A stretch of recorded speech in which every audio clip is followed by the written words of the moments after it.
네. 자, 우리 오늘 하나님 말씀은요. 시편 42편 43편입니다. 우리 시편 42편 43편을 모두 다 같이 한 목소리로 읽겠습니다.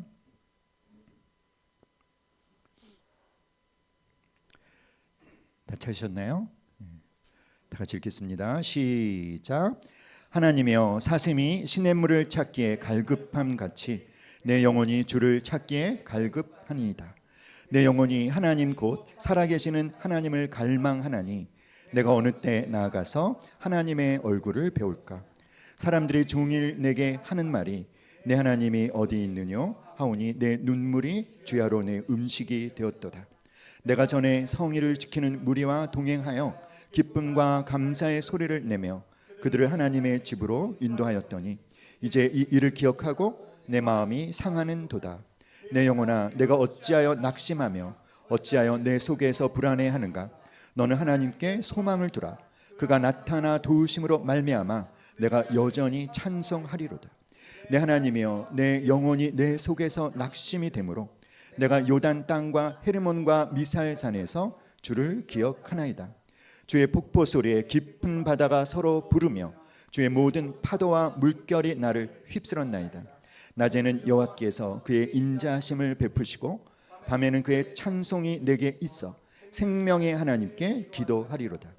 내 반석이신 하나님께 말하기를 어찌하여 나를 잊으셨나이까? 내가 어찌하여 원수의 압제로 말미암아 슬프게 다니나이까 하리로다. 내 뼈를 찌르는 칼같이 내 대적이 나를 비방하여 늘 내게 말하기를 내 하나님이 어디 있느냐 하도다. 내 영혼아, 내가 어찌하여 낙심하며 어찌하여 내 속에서 불안해하는가? 너는 하나님께 소망을 두라. 나는 그가 나타나 도우심으로 말미암아 내 하나님을 여전히 찬송하리로다. 하나님이여, 나를 판단하시되 경건하지 아니한 나라에 대하여 내 송사를 변호하시며 간사하고 불의한 자에게서 나를 건지소서. 주는 나의 힘이 되신 하나님이시거늘 어찌하여 나를 버리셨나이까? 내가 어찌하여 원수의 억압으로 말미암아 슬프게 다니나이까? 주의 빛과 주의 진리를 보내시어 나를 인도하시고 주의 거룩한 산과 주께서 계시는 곳에 이르게 하소서. 그런즉 내가 하나님의 제단에 나아가 나의 큰 기쁨의 하나님께 이르리이다. 하나님이여, 나의 하나님이여, 내가 수금으로 주를 찬양하리이다. 내 영혼아, 내가 어찌하여 낙심하며 어찌하여 내 속에서 불안해하는가? 너는 하나님께 소망을 두라. 그가 나타나 도우심으로 말미암아 내 하나님을 여전히 찬송하리로다. 아멘. 방금 읽은 이 시편 42편과 43편은 본래 하나의 시로 여겨지고 있습니다. 구조와 내용상 강한 연결성을 가지고 있어서 많은 학자들이 이 두 시편을 하나의 연속된 탄원시로 보고 있는데요. 이 두 편을 하나의 시로 보면 이 흐름이 어떻게 되냐면 이 시를 쓴 시인은 아주 절망적인 그런 상황 가운데 있습니다. 그래서 하나님 앞에 막 탄원을 올려드리고 있어요. 그러니까 하소연을 하는 거죠.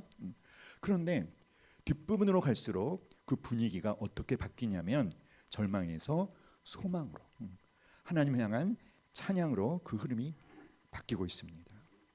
처음에는 아주 낙심한 상태의 사람이었는데 그가 하나님의 인재를 갈망하면서 고통 속에서도 그러나 결국 소망과 찬양을 선택하고 있습니다. 반스 헤브너라는 신학자가 있는데요.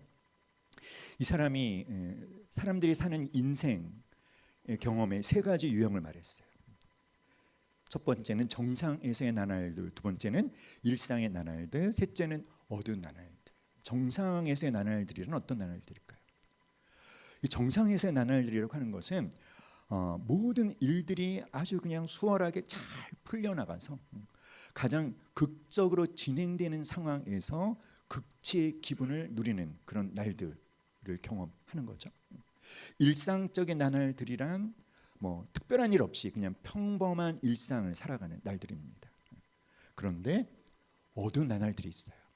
시리와 절망과 회의와 혼란 속에서 아주 무거운 발걸음으로 터벅터벅 의기소침해서 우울함에 빠져서 지내는 어두운 나날들을 보내고 있는 분들이 많습니다. 오늘 이 땅에서 여러분 이 세 가지 유형 중에 어떤 유형의 나날들을 보내고 있는 사람들이 가장 많을까요? 바라기는 그냥 일상의 나날을 보내면 참 좋겠다 이런 마음이 듭니다. 그렇죠 여러분? 그런데 점점 어두운 나날들을 보내시는 분들이 많아지고 있는 것 같아서 마음이 참 힘들고 어렵습니다. 오늘 본문을 봐도 우리가 어떤 사람을 보게 되냐면 아주 낙심해서 풀이 죽어있는 굉장히 불쌍한 사람을 보게 되는데 그는 지금 울고 있습니다. 그가 지금 뭐라고 말하고 있냐면 심지어는 내 눈물이 주야로 내 음식이 되었도다 이렇게 말하며 슬퍼하면서 눈물을 흘리고 있어요. 왜냐하면 그는요 지금 굉장히 당황한 상태에 있고 두려워하는 상태에 있습니다. 그는 특별히 자기 자신에 대해서 걱정하고 있고 지금 자기에게 일어나고 있는 일들에 대해서 걱정을 하고 있어요. 그는 지금 어떤 일들을 겪고 있을까요? 누군가가 그를 공격하면서 특별히 이 시인과 하나님하고의 관계에 대해서 아주 간사한 말로 괴롭히면서 조롱하고 비웃고 있습니다. 뭐라고 비웃을까요? 네 하나님이 어디 있느냐? 하나님이 너를 안 도와주시는 것 같은데? 이런 식으로. 그래서 마치 그냥 모든 무거운 것을 그냥 자기 그 머리 위에 쌓아놓고 있는 것 같아요. 그래서 이 시인은 3절 말씀만 봐도 어떻습니까 여러분? 자신의 감정을 억제하지 못하고 있죠. 심지어는 식욕까지 잃고 있어요. 무엇이 음식이 되었다? 눈물이 음식이 되었다. 얼마나 하염없이 눈물이 흐르면 눈물이 음식이 되었겠습니까? 사랑하는 여러분, 암이라고 하는 질병이 가장 치명적인 질병이 아니라고 하잖아요. 가장 치명적인 질병이 무엇인지 아십니까? 가장 치명적인 질병은 사람들로 하여금 절망에 이르게 하는 낙심과 침체야말로 가장 치명적인 질병이라고 합니다. 절망과 침체, 영어로는 디프레션, 의기소침, 어떤 뜻일까요? 기운을 뺀다, 기를 꺾는다, 이런 뜻이죠. 왜 이 절망과 이 낙심과 침체가 치명적이냐 하면, 왜냐하면 누구든지 이 침체와 낙심에 걸려들 수 있기 때문입니다. 심지어는 아주 믿음이 좋은 사람도 언제든지 낙심과 침체에 빠질 수 있어요. 그래서 이 침체라고 하는 이 질병을 뭐라고 부르냐면 함께 말해 볼까요? 엘리야 증후군. 엘리야 증후군. 여러분 엘리야가 얼마나 탁월한 하나님의 능력을 발휘했던 선지자입니까? 그런데 이세벨이 보낸 그 사자의 비난에 완전히 의기소침해서 그냥 침체로 곧바로 떨어지고 말죠. 아주 믿음이 훌륭한 믿음의 영웅도 어떻게 될 수 있다? 침체에 빠질 수 있기 때문에 누구든지 언제든지 침체에 빠질 수 있기 때문에 치명적이고요. 이 절망과 침체가 또 치명적인 까닭은 전염성이 높대요. 전염성이 강하답니다. 그러니까 우리의 가정이든지 우리의 직장이든지 어떤 한 사람이 침체에 빠지게 되면 그 한 사람 때문에 또 다른 사람도 의기소침에, 낙심에, 절망에 빠집니다. 그래서 가장 치명적인 질병이 낙심과 침체인데, 사랑하는 여러분, 여러분은 그런 경험을 하신 적이 있습니까? 잘 지내다가 갑자기 침체에 빠지게 되어지는 그런 경험을 한 번도 하신 적이 없는 분은 손을 내리시기 바랍니다. 손을 다 내리고 계시네요. 한 번도 빠진 적이 없으신가요? 반응을 좀 하세요. 자, 언제 우리가 침체에 빠질까요? 뭔가 최선을 다해서 열심히 일을 합니다. 어떤 결과를 기대하면서 최선을 다했는데 원하던 결과를 얻지 못했을 때 우리는 침체에 빠집니다. 하나님께 열심히 기도했는데 기도 응답을 받지 못할 때도 우리는 침체에 빠지죠. 그리고 어떤 생각이 듭니까? 기도해도 아무 소용이 없는 것 같아. 이런 생각을 하게 되면서 좌절을 느끼고 또 깊은 슬럼프에 빠지게 돼요. 오늘 우리가 읽은 이 시편 42편, 43편의 이 시인도 뭔가 자신이 계획했던 일이 잘 되지 않자 주변 사람들로부터 비웃음과 조롱을 받으면서 깊은 시리와 좌절감을 느끼며 침체에 빠졌습니다. 그런데 여러분, 우리를 절망에 이르게 하는 이 낙심과 침체와 관련해서 우리가 반드시 알아야 되는 한 가지가 있는데 그것이 무엇이냐면 우리를 이 낙심과 침체에 빠지게 하는 그 배후에는 사단의 세력이 역사하고 있다라는 것을 알아야 돼요. 사단은요, 저 여러분의 기질적인 특징들과 또 우리의 육체의 상태를 이용할 수 있습니다. 사단의 목적이 뭔지 아세요, 여러분? 사단의 제일 큰 목적은 누구든지 예수님을 믿지 못하게 해서 구원을 받지 못하게 하는 것이 사단의 제일 가는 목적인데, 그런데 그가 예수님을 믿어서 그리스도인이 된 다음에는 그 다음에 사단의 목적이 뭐냐? 그 그리스도인으로 하여금 비참한 그리스도인이 되게 하는 것입니다. 어떻게 비참해질 수 있을까요? 따라합시다. 침체에 빠지게 한다. 이게 사단이 원하는 거예요. 사단은 어떤 한 사람이 예수님을 믿고 그리스도인이 되지 못하도록 방해했는데 실패했어요. 포기하지 않습니다. 구원은 받게 했지만 그런데 무엇에 빠지게 해서 침체에 빠지게 해서 비참한 그리스도인으로 살아가게 하는 것이 사단의 목적이에요. 사랑하는 여러분, 자, 그래서 오늘 여러분에게 사단이 우리를 침체에 빠뜨리는 몇 가지 방법을 알려드리려고 합니다. 첫 번째는 사탄은요, 우리로 하여금 나의 환경과 내가 처한 상황을 중요시 여기게 합니다.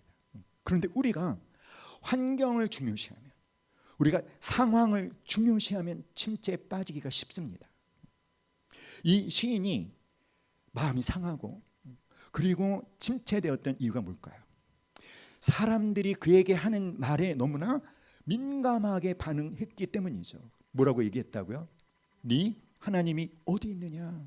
하나님이 너를 도와주시지 않는 것 같아. 사람들이 그에게 이런 절망적인 말들을 했고, 그리고 이 시인은 그 말을 받아들였어요.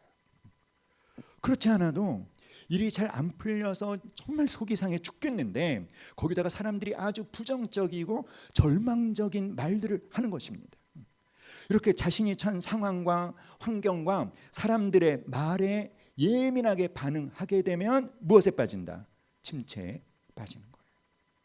특별히 우리가 과거에 얽매이면 침체되기가 쉽습니다. 근데 여러분, 우리가 과거에 얽매이는 것이 쉽습니까? 어렵습니까? 쉬워요. 특별히 이 시인은요, 자신의 옛 시절을 기억하고 현재 자신의 모습을 보니까 더 슬펐어요.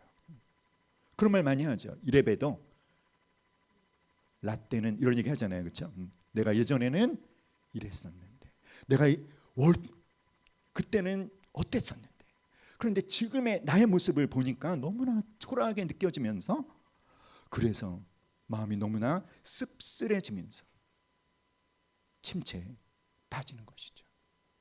특별히 우리가 과거를 뒤돌아볼 때 우리가 뭘 많이 할까요? 여러분, 과거를 되돌아보면서 우리가 많이 하는 게 있습니다. 뭘까요? 후회하는 거. 후회하는 거 참 많이 해요. 과거에 내가 한 어떤 잘못, 과거에 내가 저지른 어떤 실수에 자꾸만 집착합니다. 집착할 뿐만 아니라 더 나아가서 자기 자신을 정죄합니다. 자기만 정죄하는 것이 아니라 다른 사람들도 정죄합니다. 사랑하는 여러분, 그런데 따라합시다. 어제는 이미 지나간 시간이다. 여러분, 어제는 이미 우리의 시간이 아니에요. 어제는 우리에게서 떠나가 버렸어요. 때문에 따라합시다. 과거에 묶이지 마세요. 여러분, 과거의 성공에도 묶이지 마세요. 과거의 상처에 묶이지 마세요. 과거의 실패에도 묶이지 마십시오. 그런 말 있지 않습니까? 후회하지 말고 회개를 해라. 회개를 한다는 것이 무엇이죠? 내가 뭘 잘못했는지, 내가 뭘 실수했는지 분명하게 파악하고 다시는 똑같은 실수를 범하지 않는 것. 그것이 회개하는 것입니다. 사랑하는 여러분, 사단이 저와 여러분을 침체에 빠지게 하는 또 다른 한 가지 방법이 뭐냐면 내 삶에 대한 목표 의식을 잃어버리게 하는 거예요. 사람은 누구든지 자신의 삶에 대한 목표 의식이 희미해지면 침체되기가 쉽습니다. 낙담과 침체에 빠진 사람들의 공통점이 뭘까요? 인생의 목표에 대해서 쉽게 체념하고 포기한다는 거죠. 그가 왜 그렇게 됐을까요, 여러분? 그는 어떻게 생각하냐면 이제 모든 것이 끝났다. 이제 더 이상 나아질 게 없다. 무엇을 해본들 아무 소용이 없다. 여러분, 우리가 어떤 생각을 하느냐가 굉장히 중요하지 않습니까? 절망적인 생각을 자꾸만 하면 그것이 나를 낙담과 침체에 빠뜨리는 것이죠. 그리고 나서 또 한 가지 우리가 주의해야 될 것들이 있는데 무엇이냐면 침체에 빠질 뿐만 아니라 또 자기 자신에 대해서 지나친 연민에 빠지게 된다는 거예요. 함께 말해볼까요? 나는 참 불쌍하다. 나는 참 안 됐다. 자신을 한없이 가볍게 여기는 겁니다. 다른 사람들이 또 가볍게 여겨주면 그게 또 은근히 좋아요. 그래서 아주 깊은 연민에 빠지면 심지어는 다시 일어설 생각을 하지 않는데요. 왜 그렇죠? 사람들이 다 나를 불쌍히 여겨주니까 그게 은근히 좋은 것입니다. 너무나 무서운 것이죠. 사랑하는 여러분, 특별히 사단이 틈타는 게 있어요. 피곤이 누적되면 사단의 공격을 받아 침체되기가 쉽다는 거예요. 여러분, 우리는 어떤 존재죠? 우리는 우리의 몸과 마음과 영이 이렇게 연결되어 있는, 그래서 우리는 나의 영적인 것과 육적인 것들을 이렇게 분리해낼 수 없는 그런 존재들이지 않습니까? 우리가 우리의 몸에 어떤 질병이 들게 되면 내 마음이 낙심에 빠지면서 하나님에 대해서도 내 마음이 굉장히 힘들고 어려워지죠. 때문에 사랑하는 여러분, 피곤함에 대해서 제대로 잘 관리를 하시기 바랍니다. 규칙적으로 쉬시고, 특별히 따라합시다. 수면의 질을 높여라. 보니까요, 잠을 못 주무시는 분들이 의외로 많더라고요. 자리에 누워도 잠이 안 온대요.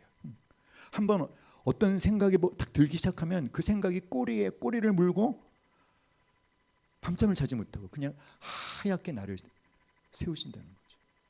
사랑하는 여러분, 특별히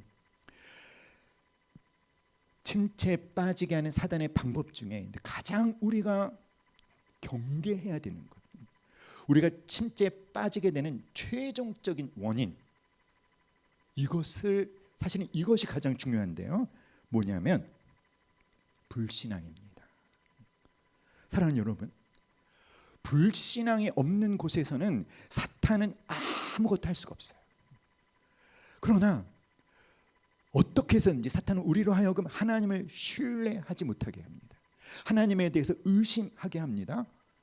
그것이 우리를 침체에 빠지게 하는 가장 강력한 원인이 된다는 것을 우리가 깨달아야 합니다.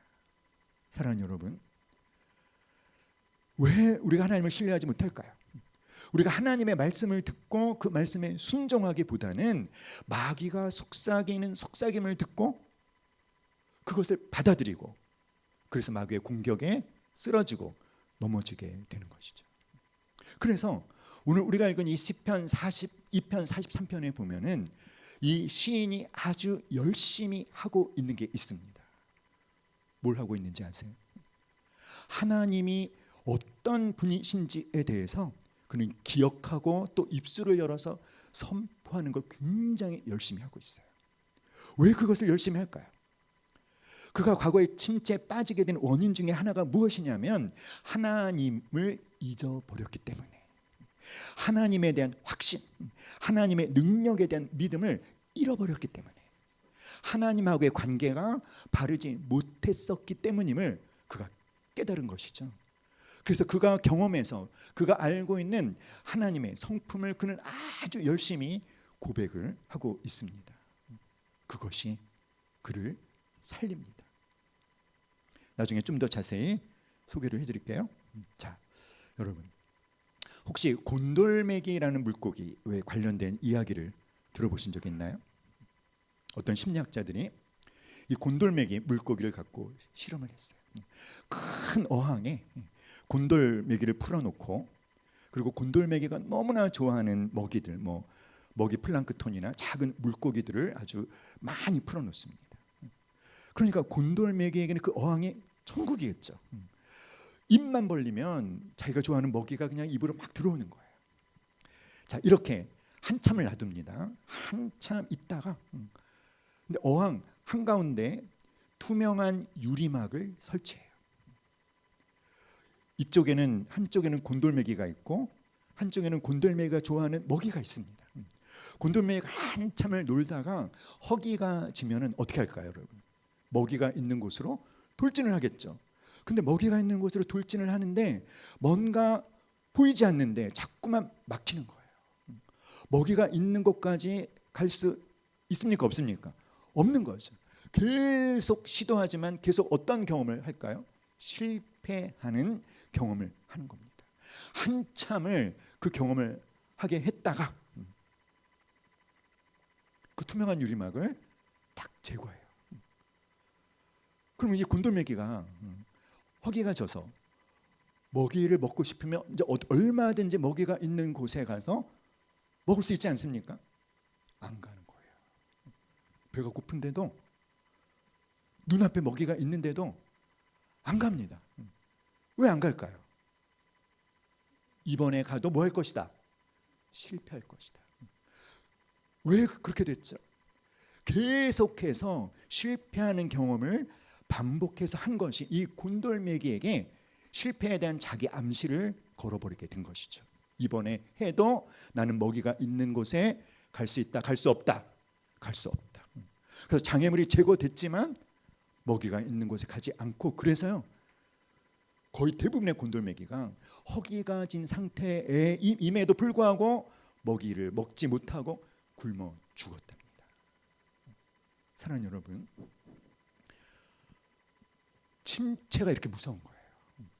우리가 한번 침체에 빠지게 되면 의욕이 저하되고 꿈과 비전이 사라지고 뭔가 해보려고 시도하지만 또 넘어지고, 이런 실패의 경험을 계속 반복하게 되면 우리도 어떤 자기 암시에 빠질까요? 내가 이번에 해도 나는 할 수 있다, 할 수 없다, 할 수 없다. 사랑하는 여러분, 우리가 반복해서 경험하는 실패 경험이 이렇게 우리에게 치명적인 영향을 미친다는 것을 알아야 합니다. 그런데 우리가 알아야 되는 것이 있습니다. 뭘 알아야 될까요?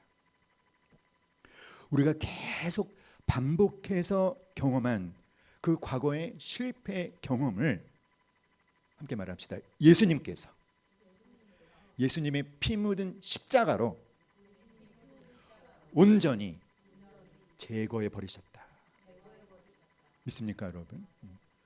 여러분이 어떤 과거에 어떤 실패의 경험을 했을지라도 그 과거의 실수, 과거의 잘못, 그것을 붙잡히지 마십시오. 왜냐하면 예수님께서 내가 한 모든 잘못을 대신 짊어지시고 십자가에 갖고 가셔서 못 박아 버리셨음을 믿으실 수 있기를 주님의 이름으로 축원합니다. 그러므로 우리 옆 사람에게 말해볼까요? 곤돌매기처럼 살지 맙시다. 아멘. 사랑하는 여러분, 우리로 침체에 빠지게 하는 가장 강력한 원인은 무엇이다? 하나님에 대한 불신앙이라는 거예요.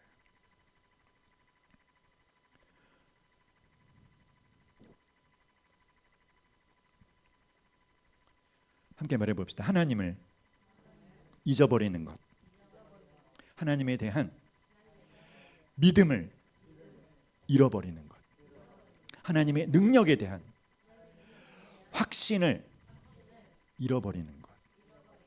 이렇게 되면 우리가 뭐하죠? 하나님을 신뢰하지 못하게 되고, 바로 그것이 우리를 침체에 빠뜨린다는 거예요. 침체에 빠지는 어떤 원인만 소개하고 말씀을 끝내면 안 되겠죠. 뭘 얘기할 수 있어야 될까요? 오늘 말씀의 제목이 뭐죠? 내 마음의 침체를 극복하려면 어떻게 하면 극복할 수 있는지, 오늘의 본론입니다.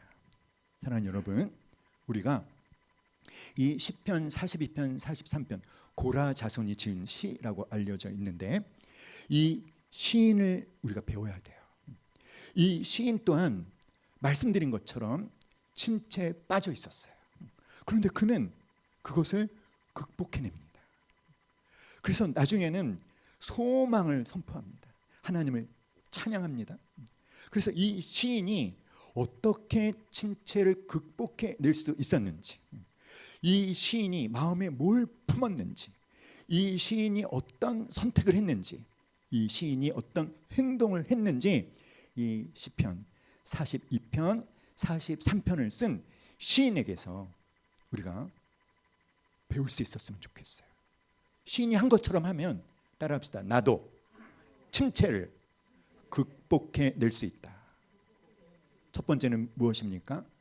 갈망입니다. 시편 42편 1절 2절 시작. 하나님이여, 사슴이 시냇물을 찾기에 갈급함 같이 내 영혼이 주를 찾기에 갈급하니이다. 내 영혼이 하나님 곧 살아계시는 하나님을 갈망하나니 내가 어느 때 나아가서 하나님의 얼굴을 배울까. 첫 번째는, 이 시인은요, 자신의 마음에 하나님을 향한 갈망을 품었어요. 여기서 말하는 이 갈망, 갈급하나이다에 해당하는 이 히브리어가 어떤 뜻이냐면, 너무나 목이 말라서 아주 간절하게 찾는 것, 너무나 갈증이 심해서 애타게 찾는 바로 그런 모습. 사슴이 시냇물을 찾기에 갈급합니다. 왠지 아세요? 사슴은요, 이 뜨거운 중동에서 사슴은 어떤 짐승이냐면, 물이 없으면 뭐 약간 불편한 그런 동물이 아니라, 물이 없으면 생존 자체가 불가능한 동물이 사슴이래요.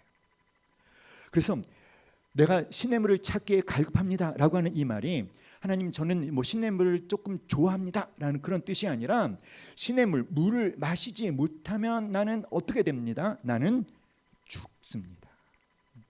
무엇과 관계가 있습니까? 생존과 관계가 있다는 거예요. 사랑하는 여러분, 시인은 하나님께 이런 고백을 하는 겁니다. 하나님, 지금 나는 목마른 사슴처럼 당신을 애타게 찾습니다. 당신 없이는 나는 견딜 수 없고 한순간도 살 수 없습니다. 사랑하는 여러분, 특별히 이 중동 지방에서는 건기가 되면, 비가 많이 안 오는 건기가 되면 시냇물이 다 말라버린대요. 그러니까 물이 있는 곳을 찾기가 너무 힘든 거죠. 그래서 어쩌다가 물이 있는 곳을 찾으면 중요한 게 뭘까요? 그 물을 마시러 사슴만 오는 게 아니에요. 사자도 옵니다. 그러니까 근데 사슴은 시냇물을 마시지 못하면 어떻게 될 수밖에 없는, 죽을 수밖에 없기 때문에 물이 있는 곳에 갈 수밖에 없는데 거기에 누구도 온다? 사자도 오는 거죠. 그러니까 물을 마시러 갈 때 사슴은 뭘 각오하고? 죽을 각오를 하고 가는 거예요. 죽을지도 모르지만 왜 시냇물을 찾아가죠? 시냇물이 없으면 그래도 죽으니까. 그 정도의 갈급함으로 이 시인은 누구를 갈망하고 있다? 하나님을 갈망하고 있어요. 저는 오늘 여러분에게 질문하고 싶어요. 여러분 안에 이 시인이 마음속에 품고 있는 이 시인의 하나님을 향한 그 갈망이 내게도 있는지.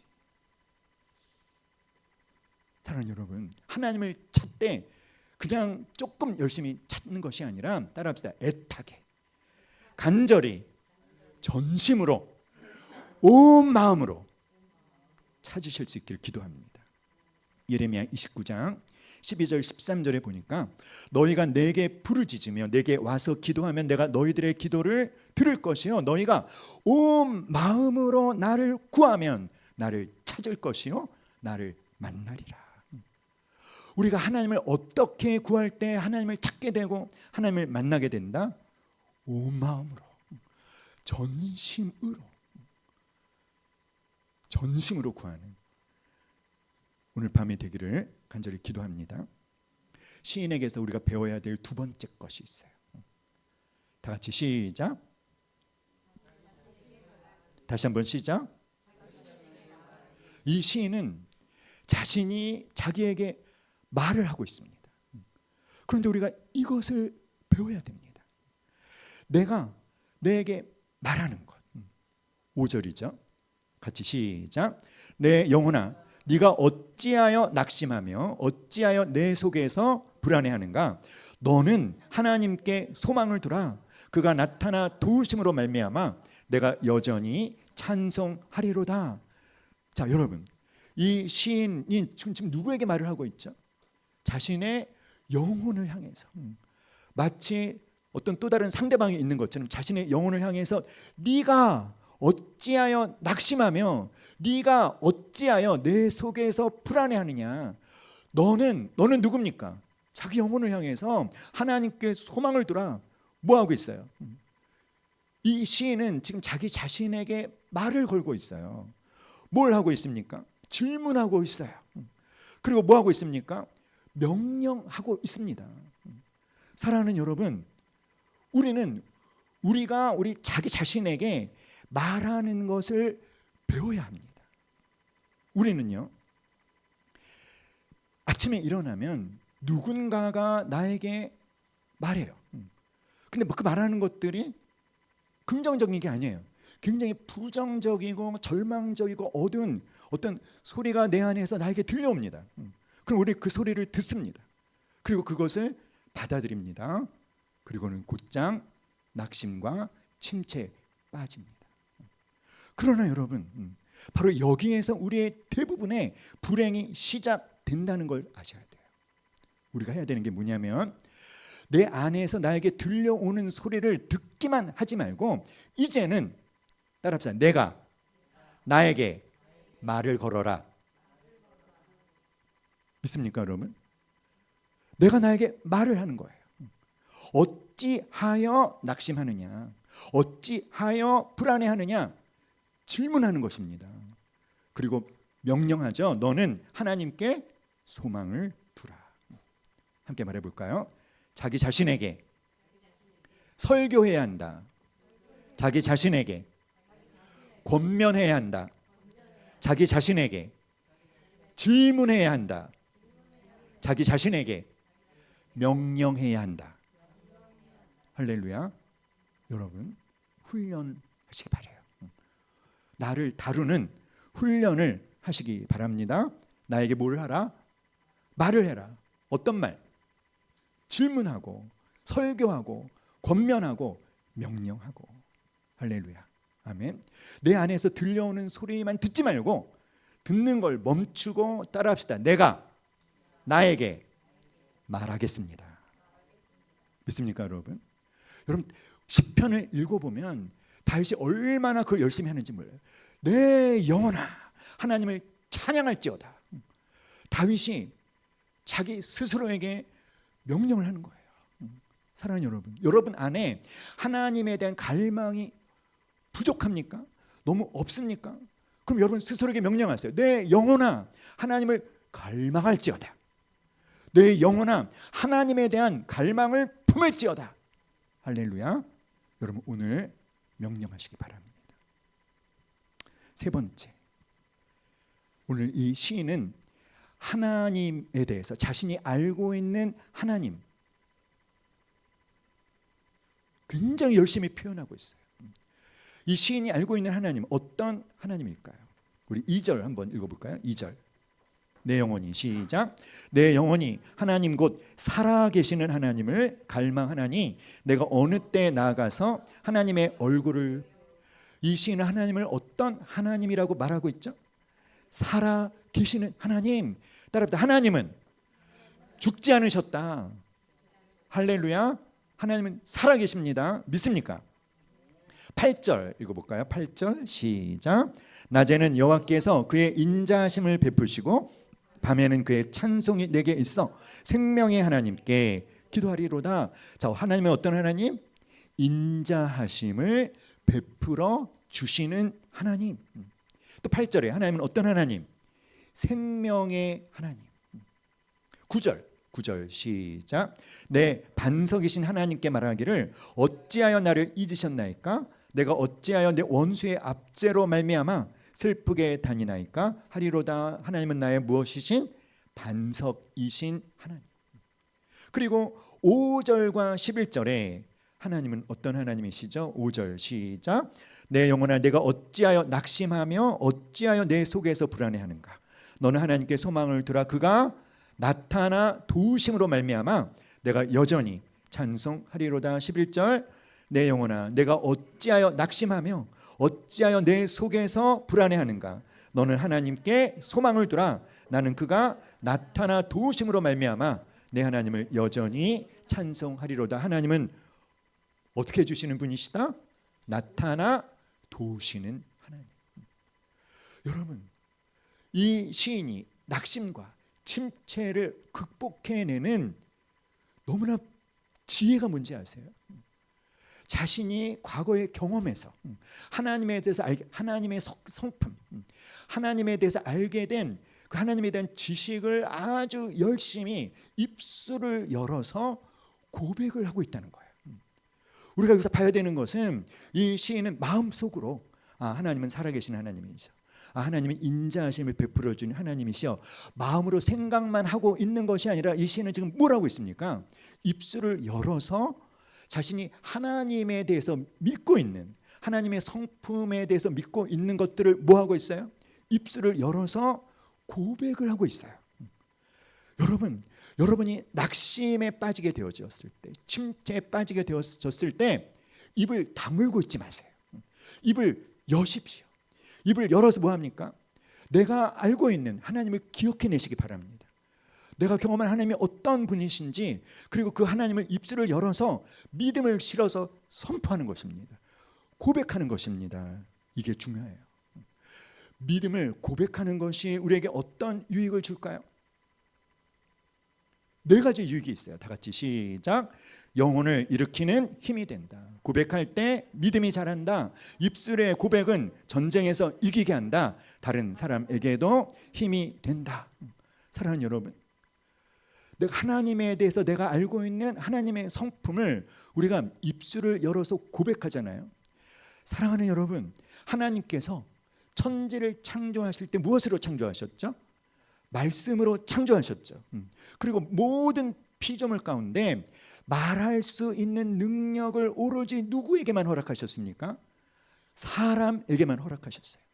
하나님이 말씀하시니까 어떻게 됐습니까? 첫째 날부터 그대로 되니라, 그대로 되니라, 그대로 되니라, 그대로 되니라, 그대로 되니라. 하나님의 말씀에는 어떤 권능이 있다? 그대로 되어지는 권능. 하나님이 말씀하시면 그대로 되어진다는 거예요. 놀라운 게 뭔지 아십니까? 우리가 말하는 것도 그대로 되어집니다. 말은 영적인 거예요. 하나님이 어떤 분이신지를 내 입술을 열어 말할 때 여러분 내 안에서 어떤 일이 일어나는지 아십니까?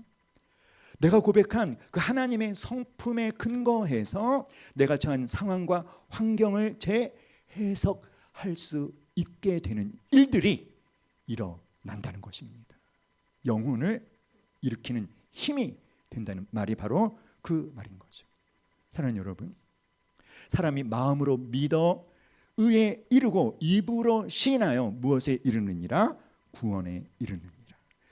믿음도 내 마음에 머물 때보다 어떻게 할 때? 입술을 열어서 고백할 때 강력해지고 구체화되어지고 나의 믿음을 성장시킨다는 사실을 믿으시기를 주님의 이름으로 축복합니다.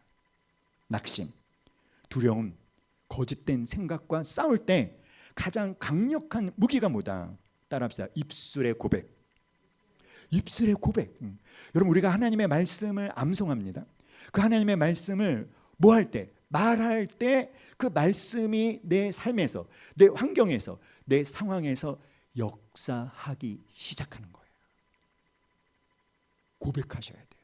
입술을 열어서 믿음으로 고백하고 선포하면 나뿐만 아니라 그런 나의 선포와 고백이 다른 사람에게도 위로를 주고 격려를 준다는 것.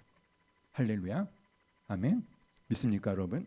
따라합시다. 믿음을 입술로 고백할 때 내 영혼이 살아나고 믿음이 더욱 굳건해지고 영적 전쟁에서 승리하고 다른 사람에게도 은혜를 끼치게 된다.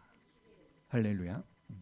여러분 기도하실 때 그저 간구하는 기도만 하실 것이 아니라 내가 알고 있는 하나님이 어떤 분이신지를 하나님께 고백하는 시간을 가지세요. 오, 하나님은 이런 분이십니다. 하나님은 이런 분이십니다. 여러분, 하나님이 이걸 경배의 기도라고 하는데요, 가장 기뻐하시는 기도가 경배의 기도래요. 우리가 하나님 뭐 이렇게 해주세요, 저렇게 해주세요 간구하는 것보다도 하나님의 하나님 되심을 인정하고 하나님을 높여드릴, 하나님이 너무나 기뻐하시고 그렇게 하나님께 경배의 기도를 드리는 자에게 하나님은 하나님의 임재를 강력하고도 풍성하게 허락하신다는 것을 믿고 오늘 경험하실 수 있기를 간절히 기도합니다. 사랑하는 여러분, 이 시인에게서 우리가 배워야 할 마지막 네 번째, 다 같이 시작. 하나님 앞에 나아가 기도하기. 여러분, 우리가 시인에게서 정말 배워야 될 것이 바로 이거예요. 42편 8절 다시 한번 다 같이 시작. 낮에는 여호와께서 그의 인자하심을 베푸시고 밤에는 그의 찬송이 내게 있어 생명의 하나님께 기도하리로다. 여러분, 이 시인은 지금 뭔가를 결단하고 있죠. 어떤 결단을, 어떤 결심을 했습니까? 하나님 앞에 나아가서 기도하겠다. 그런데 기도하겠다라고 마음으로 결심만 하고 있는 것이 아니라 이것도 시인은 뭐 하고 있습니까?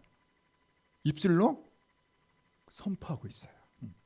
여러분이 마음속에 무엇인가 하고자 하는 어떤 계획을 그냥 마음속에 품고 있을 때와 그것을 어떻게 했을 때, 사람들 앞에서 입술을 열어 고백할 때 다르죠. 여러분, 고백한 대로 행동을 하게 되지 않습니까? 특별히 43편 4절을 읽어볼까요? 시작. 그런즉 내가 하나님의 제단에 나아가 나의 큰 기쁨의 하나님께 이르리이다. 하나님이여, 나의 하나님이여, 내가 수금으로 주를 찬양하리이다. 이 시인은 특별히 하나님을 기쁨의 하나님, 그냥 기쁨의 하나님이라, 어떤 기쁨의 하나님? 큰 기쁨의 하나님. 그래서 그 하나님의 제단에 뭐 하겠다? 나아가겠다. 그 하나님께 이르겠다. 할렐루야. 이걸 하셔야 돼요. 다 같이 그런즉 시작. 그런즉 내가 하나님의 제단에 나아가 나의 큰 기쁨의 하나님께 이르리이다. 하나님이여, 나의 하나님이여, 내가 수금으로 주를 찬양하리이다. 저는 한동안 저의 그 색깔을 블루로 했던 적이 있었어요. 근데 이게 밝은 의미가 아니라 우울한 블루. 아침에 딱 일어나면요, 저는 마음이 굉장히 우울했던 적이 굉장히 많았습니다. 뭔가 마음이 이렇게 막 기쁜 게 아니라 뭔가 좀 가라앉아 있고 침체되어 있는. 그런데 저는 특별히 이 시편 43편 8절에서 이 시인이 하나님을 큰 기쁨의 하나님이라고 말하는 것이 너무 도전이 돼요. 여러분 이걸 믿으시기 바랍니다. 따라서 하나님은 나에게 기쁨을 회복시켜주는 분이시다. 믿습니까? 여러분 이것을 어떻게 하라고요? 나의 스스로에게 말해주세요. 따라서 하나님은 기쁨을 회복시켜주는 분이셔. 아멘. 나는 그분께 나아가서 그분을 찬양할 거야. 할렐루야. 아멘. 말하는 대로 경험되어짐을 믿습니다. 사랑하는 여러분, 하나님은 우리를 받아주셔요. 하나님은 우리를 사랑하시는데 특별히 나를 사랑하시는 줄 믿으시기 바랍니다. 이렇게 한번 말해볼까요? 하나님 옆에 있는 이 사람보다 나를 더 사랑하신다. 시작. 왜 그게 이상합니까? 이상합니까? 아니 그렇게 생각하셔야 돼요. 왜냐하면 하나님이 우리를 그렇게 사랑하시거든요. 우리 한 사람 한 사람을 마치 이 세상에 나 한 사람밖에 없는 것처럼 그렇게 사랑하신다. 우리를 공평하게 사랑하시는 것이 아니라 따라합시다. 나를 특별히 더 사랑하신다. 그렇게 우리 한 사람 한 사람을 사랑하신다는 거예요. 믿습니까 여러분? 아멘. 그래서 기분 나쁘세요? 기분이 별로 안 좋습니까? 안 좋으시면 안 하셔도 됩니다. 근데 저는 그렇게 믿을래요. 따라합시다. 하나님은 특별히 나를 더 사랑하신다. 나를 더 특별하게 사랑하신다. 믿습니까? 네.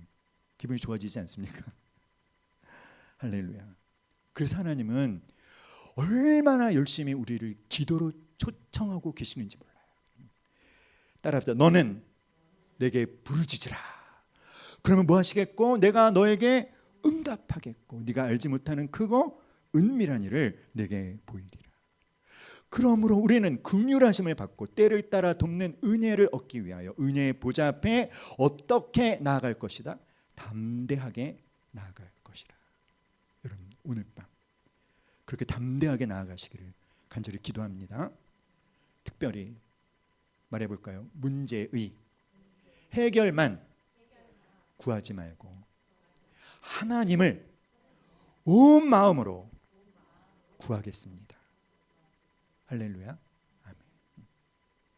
오늘 그렇게 하나님을 구하셔서 하나님을 만나시기를 주님의 이름으로 축복합니다.